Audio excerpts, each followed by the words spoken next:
The Amazing Spider-Man, sorti le 4 juillet 2012, réalisé par Mark Webb, avec au casting Andrew Garfield dans le rôle de l'homme araignée, et Emma Stone qui campe le personnage de Gwen Stacy, est un reboot de la saga Spider-Man de Sam Raimi, adapté bien évidemment des comics éponymes.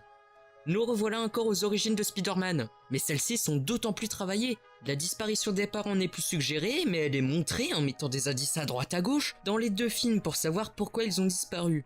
Ce film a un scénario sombre et réaliste, et c'est tout à fait voulu.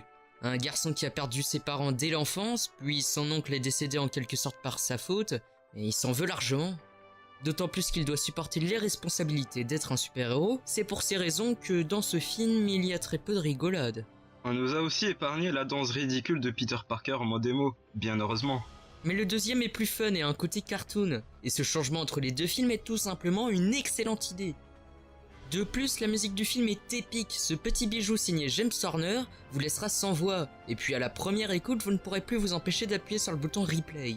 Notons aussi que le visuel du film est bien choisi, des termes sombres, le nouveau costume de Spider-Man est très joli et original, et c'est ça qu'on veut, qu'il retravaille l'œuvre originale et non qu'il copie à la lettre la personnalité de Peter, son costume et son histoire. Sinon, il n'y a aucune surprise. Convaincu ? On peut te recommander 2 films de super-héros sombres également. Tu as le choix entre un film sombre bourré d'effets spéciaux et de testostérone, ou un film sombre très réaliste,